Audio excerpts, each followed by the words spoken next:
Hai guys, udah lama ya kita nggak syuting di studio The Sneakers ini. Sekarang gue udah balik lagi ke studio ini.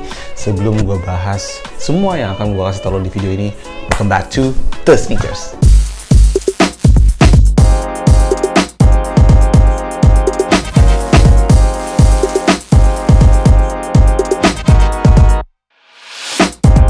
Guys, teman-teman kemarin udah lihat beberapa video gua di mana gua udah mengunjungi Jepang ya buat jalan-jalan. Bener bukan jalan-jalan sih. Jadi trip kemarin ke Jepang itu masih dalam rangkaian acara Jakarta Sneaker Day, di mana kita bikin Jakarta Sneaker Day Tour yang ngajak 2 orang pemenang terpilih untuk muter-muter ngelihat sneakers culture dan street culture di Jepang. Sekaligus kita kerjasama juga dengan Atmos untuk mengunjungi Atmoscon ya. Jadi teman-teman udah lihat video retail dan video hype shop di Jepang, kemudian teman-teman udah lihat video Atmoscon, dan sekarang gue tuh pengen cerita sedikit. Gue pengen ngasih tips karena banyak banget yang nanya di DM di Instagram gue dan komen juga di YouTube di video-video kemarin ya, gimana sih cara belanja yang baik, tips-tipsnya untuk bisa belanja secara efektif di Jepang. So ini adalah 5 tips gimana kita belanja di Jepang. Jadi selama di Jepang kemarin banyak teman-teman gue yang nanya ke gue, lo ngekop apa aja, pasti lo belanjanya gila-gilaan. Gue termasuk yang kemarin belanjanya biasa-biasa aja, gue beli seperlunya aja karena jujur sama gue di Jepang gue lebih menikmati experience perjalanan dan gue lebih menikmati makanan-makanannya guys daripada belanjanya gitu. Tapi yang namanya ke Jepang itu susah banget untuk nggak membeli sesuatu gitu ya. Yang pertama, selalu bawa paspor guys. Selalu bawa paspor kalian kemanapun kalian pergi, karena dengan membawa paspor kalian bisa langsung tidak dikenakan tax Jepang di tokonya. Di sana juga ada duty free shop, tapi kebanyakan toko di sana, kebanyakan retailer di sana, kalau misalnya kita ngasih lihat kita adalah turis, mereka bisa langsung nggak ngenain tax ke barang apapun yang kita beli. Contoh misalnya sebuah barang ditaruh di harga 7.000 yen plus tax jadi 8.300. Nah dengan kita ngasih lihat bahwa kita punya paspor, itu langsung nggak dikenain tax, jadi tetap di 7.000 yen, kurang lebih seperti itu. Itu lumayan banget, dan kalaupun dikenakan tax, itu teman-teman bisa langsung ngurus di tax refund counter yang ada di mall tersebut, dan itu express banget, gampang banget karena semuanya serba automated pakai mesin. Teman-teman tahu bahwa Jepang adalah negara vending machines ya, jadi semuanya sampai ngurus tax-taxnya itu pun dilakukan oleh vending machines gitu, oke? Yang kedua, mendingan belanja apparel di sana. Apparel di sana banyak banget yang keren-keren ya. Gua ngekop 2 kaos nih. Satu adalah Nike collab sama DSM, dan satu lagi ini kaos Undercover, Matte Undercover. Dia ngambil inspirasi dari album Bad-nya Michael Jackson.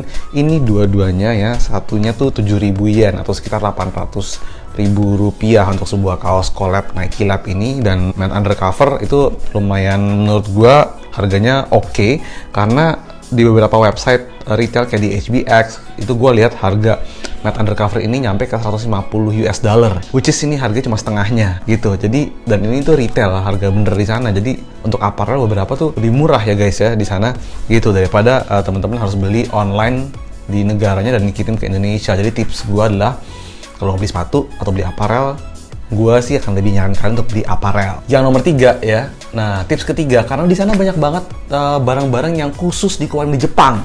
So, temen-temen mendingan kop barang-barang yang nggak ada di negara lain. Jadi yang bener-bener Japan release. Contohnya, ya, ini gue kop Converse All Star nih, harganya nggak begitu mahal. 12.000 yen atau sekitar 1,5 juta.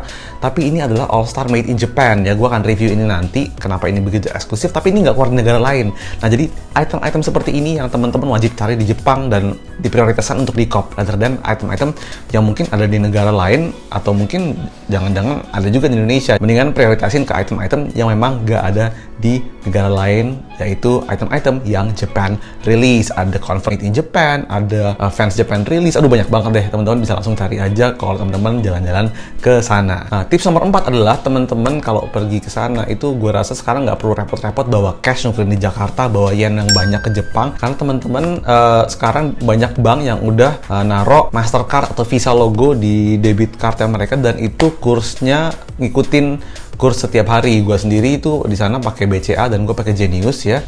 Itu di sana bisa ditransaksikan, tapi BCA yang Mastercard ya, bukan BCA yang biasa. Kemudian Genius debit gitu ya. Jadi BCA debit yang Mastercard dan Genius debit di sana bisa dipakai bahkan untuk beli barang-barang recehan sekalipun gitu ya, untuk beli kayak cuman roti, beli onigiri. Itu simple banget, bisa dilakukan dengan menggesek kartu. Jadi nggak perlu repot-repot bawa cash karena orang Jepang akan ngasih kembalian kalian itu berupa koinan untuk menghemat tempat dan memudahkan transaksi. Teman-teman mendingan transaksi di sana pakai debit card. Asal debit cardnya udah ada Mastercard atau udah ada visanya, itu semuanya pasti bisa dan kursnya itu bersaing mengikuti kurs yang ada di website bank kalian masing-masing. Dan tips terakhir dari gua, jangan kalap. Selama kalian di sana, saran gue begitu nyampe ke Jepang, jangan ngeliat apa-apa langsung beli, Take your time, masuk ke satu toko, ke dua toko, ke tiga toko, bandingin barang-barangnya karena di sana tuh antara Nike, Harajuku